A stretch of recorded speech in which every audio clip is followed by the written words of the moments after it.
Today, we're going to pull back the curtain and decode the hidden rulebook that literally shapes every single Indian city. These are the official guidelines deciding where you live, where you work, and where you play. So let's dive right in. You know when you see one of those massive city master plans, the ones with all the bright yellows, blues, and greens splashed all over them, and you just kind of stare at it and think, what on earth is this actually trying to tell me? Well, it might look complicated, but it's telling a very specific story about your city's future. Exactly. Think of it as a secret language, a visual code that planners use to design the spaces we live in every day. In this explainer, we're going to break down that code. By the end of this, you'll be able to read your city's map like an absolute pro. Now, the key to unlocking this language is something called the URDPFI Guidelines. It's a bit of a mouthful, I know. It stands for Urban and Regional Development Plans Formulation and Implementation. Basically, it's the official rule book from the Ministry of Urban Development. It creates one standard way of planning everything from the smallest town to the biggest megacity. So, where does this rulebook even start? Well, the very first step is actually pretty simple, but it's absolutely critical. You have to figure out the size of the city or town. Because, let's face it, you just can't plan a small town the same way you plan a megapolis. And here is the official breakdown. A place is considered a small town if it has fewer than 50,000 people.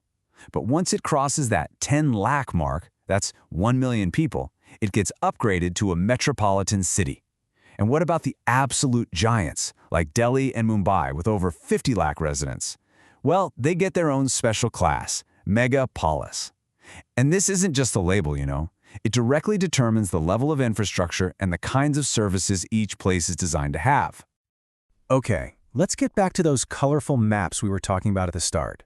This is where the URDPFI guidelines get really visual and, honestly, kind of fun. Every single color has a very specific job, and once you know what they are, the whole map just springs to life. First up, let's talk about yellow. If you see a big splash of yellow on a city plan, that's where people live. Simple as that. It's the residential zone, set aside for houses, apartments, and all our neighborhoods. Now where's all the action? Where's the business district? For that, you're going to look for blue. Blue represents all the commercial areas. We're talking office buildings, shopping centers, markets, basically the financial heart of the city. And what about the places that really power the city's economy? You know, through making things. Those are marked in purple or violet. This is the industrial zone, home to all the factories and manufacturing plants. Red is for everybody. It stands for public and semi-public facilities. This covers all those essential places like schools, hospitals, police stations, and government buildings. And my personal favorite, green. Not surprisingly, this represents the lungs of the city. We're talking parks, playgrounds, botanical gardens, and all those other amazing recreational open spaces. And finally, we have gray. Think of gray as the city's circulatory system. It's everything to do with transport and communication. Roads, railways, airports, you name it. And just like that, with only 6 colors, you can now understand the basic DNA of pretty much any Indian city. Pretty cool, right? But hey, it's not all just about colors on a map. Urban planning is also a game of numbers, a serious one. Planners rely on a whole set of standard metrics to calculate exactly what a city needs to actually work. Take this number, for example, 4.5. Now, this might seem totally random, but it is one of the most fundamental numbers in all of Indian urban planning.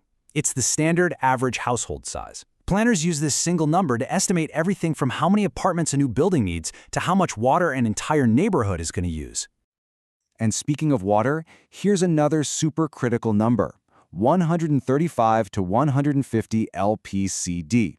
That stands for liters per capita per day. It's the official benchmark for how much water every single person in a metropolitan city should be getting every day just for domestic use. This number drives the design of our entire water supply system.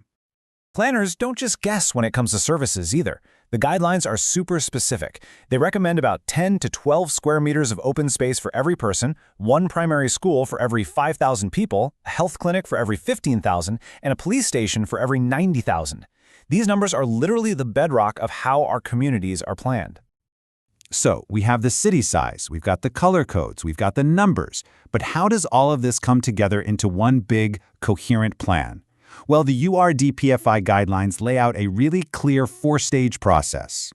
It's all a hierarchy, right? It all starts with a perspective plan, which is this huge long-term vision for the next 20 to 30 years.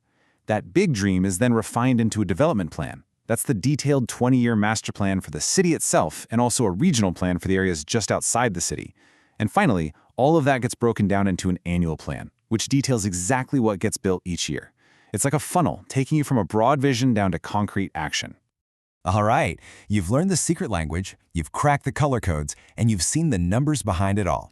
So I think it's time for a quick quiz to see what you remember. You ready? Okay, first question for you. If a city has a population of, let's say, 25 lakhs, what's its official classification according to the guidelines? Is it A, a large city, B, a metropolitan city, or C, a megapolis? I'll give you a second to think about it. And the answer is B, metropolitan city. Remember, that 10 to 50 lakh range is the specific sweet spot for a metro city, and that tag comes with a much higher standard for infrastructure planning. Okay, one more for you. This one's about that color code. If you're looking at a land use map and you see a big patch of blue, what does that signify? Is it A, residential, B, commercial, or C, industrial? That's right, the answer is B, commercial. Blue is for business, yellow is for homes, and purple is for industry. See?